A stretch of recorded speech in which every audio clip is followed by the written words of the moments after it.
الحمدللہ رب العالمین والصلاة والسلام علی سید المرسلین اما بعد فاعوذ باللہ من الشیطان الرجیم بسم اللہ الرحمن الرحیم۔ اس علم القرآن کے گروپ میں درس قرآن کا سلسلہ دوبارہ سے شروع کر رہے ہیں۔ اب ہم پہلے سپارے سے درس قرآن شروع کرنے لگے ہیں۔ تمہید بیان کر دینے کے بعد قرآن پاک کا تعارف، قرآن پاک کی فضیلت، پڑھنے پڑھانے کی فضیلت، یہ ساری چیزیں بیان کرنے کے بعد اب ہم باقاعدہ سے آغاز کرنے لگے ہیں، پہلے سپارے سے شروع کرنے لگے ہیں۔ سامعین، پہلے سپارے میں سب سے پہلے سورہ فاتحہ ہے، تو سورۃ الفاتحہ کا باقاعدہ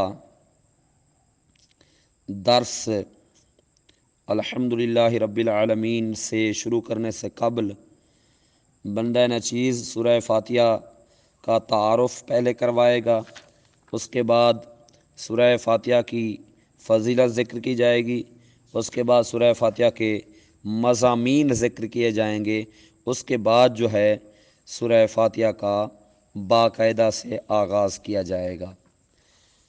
تو میرے بھائیو، سورۃ الفاتحہ کا تعارف کیا ہے؟ مقام نزول پہلے بتاؤں گا، اس کے بعد آیات، کلمات اور حروف کی تعداد، پھر سورہ فاتحہ کے اسماء اور ان کی وجہ تسمیہ اس درس میں بیان کی جائے گی۔ آئندہ جو درس ہوگا اس میں سورہ فاتحہ کی فضیلت بیان کی جائے گی۔ تو میرے بھائیو، مقام نزول کیا ہے سورہ فاتحہ کا؟ اکثر علماء کے نزدیک سورہ فاتحہ مکہ مکرمہ میں نازل ہوئی، اکثر علماء کے نزدیک۔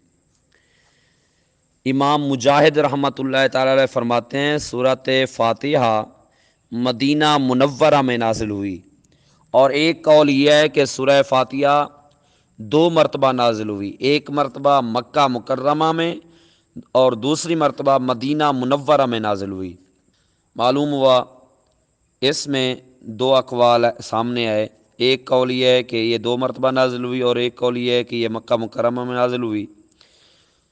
تو یہ آپ نے جان لیا، یعنی کہ 2 قول ہیں اس کے اندر، مدینہ منورہ کے اندر نازل ہونے کا بھی قول ہے اور مکہ مکرمہ کے اندر بھی نازل ہونے کا قول ہے۔ اب اس سورہ فاتحہ کی آیات کتنی ہیں، رکوع کتنے ہیں، حروف کی تعداد کتنی ہے؟ اس کے اندر ایک رکوع ہے، 7 آیتیں ہیں، 27 کلمے ہیں اور 140 حروف ہیں۔ آپ میرے بھائیوں، سورہ فاتحہ کے اسماء اور ان کی وجہ تسمیہ یہ سمجھیں۔ سورہ فاتحہ کے متعدد نام ہیں، اور ناموں کا زیادہ ہونا اس کی فضیلت اور شرف کی دلیل ہے۔ یعنی سورۃ فاتحہ کے بہت سارے نام ہیں، تو ناموں کا زیادہ ہونا اس کی فضیلت اور شرف پر دلالت کرتا ہے۔ اس کے مشہور جو اسماء ہیں سورہ فاتحہ کے، وہ 15 ہیں، وہ 15 اسماء سماعت فرمائیں۔ پہلا نام سورہ فاتحہ کا فاتحۃ الکتاب ہے، فاتحۃ الکتاب۔ سورہ فاتحہ کو فاتحۃ الکتاب کیوں کہا جاتا ہے؟ اس لیے کہا جاتا ہے کہ سورہ فاتحہ قرآن پاک کی تلاوت سورہ فاتحہ سے شروع کی جاتی ہے، یعنی سورہ فاتحہ سے قرآن پاک کی تلاوت شروع کی جاتی ہے اور اسی سے قرآن پاک لکھنے کی ابتدا کی جاتی ہے، اس لیے اسے فاتحۃ الکتاب کہتے ہیں۔ فاتحۃ الکتاب کا معنی ہے کتاب کی ابتدا کرنے والی۔ تو اس کا نام یہ ہمارے سامنے آ گیا کہ سورۃ الفاتحہ کا نام فاتحۃ الکتاب ہے، بھی ہے پہلا نام۔ دوسرا نام یہ ہے کہ اس کو الحمدللہ سے شروع جب یہ ہوتی ہے تو اسی مناسبت سے اس کو سورۃ الحمد بھی کہتے ہیں۔ سورۃ الحمد دوسرا نام، یعنی اس سورت کی ابتدا الحمدللہ سے ہوئی، اسی مناسبت سے اس کا نام سورۃ الحمد بھی رکھا گیا۔ سورۃ الحمد یعنی وہ سورت جس میں اللہ تعالیٰ کی حمد بیان کی گئی ہے۔ اس وجہ سے اس کو سورۃ الحمد کہتے ہیں۔ اور میرے بھائیوں، اس کے اور دو نام سماعت فرمائے۔ اس کو ام القرآن بھی کہا جاتا ہے، اور چوتھا نام ام الکتاب بھی کہا جاتا ہے۔ کیوں کہا جاتا ہے؟ یہ قرآن پاک کی اصل ہے، اس بنا پر اسے ام القرآن اور ام الکتاب کہتے ہیں، کیونکہ سورۃ فاتحہ قرآن پاک کی اصل ہے، اس بنا پر اس کا نام ام القرآن اور ام الکتاب بھی ہے۔ چار نام ہمارے سامنے آ گئے: فاتحۃ الکتاب، سورۃ الحمد، ام القرآن، ام الکتاب۔ پانچواں نام ہے اس کا السبع المثانی، السبع المثانی، پانچواں نام۔ السبع المثانی کیوں رکھا گیا؟ اس وجہ سے کہ یہ نماز کی ہر رکعت میں پڑھی جاتی ہے۔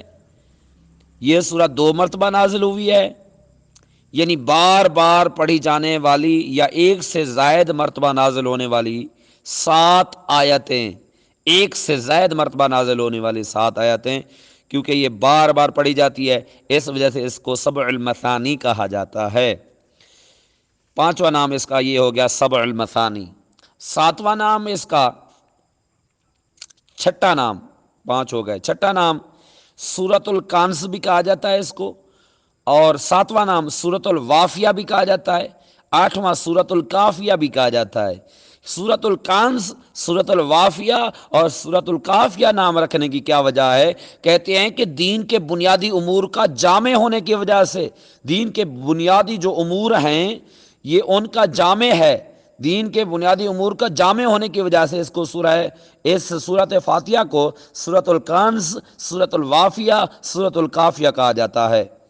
تو چھٹا نام، ساتواں نام اور آٹھواں نام، چھٹا نام سورۃ الکانز، ساتواں نام سورۃ الوافیہ، آٹھواں نام سورۃ الکافیہ۔ اب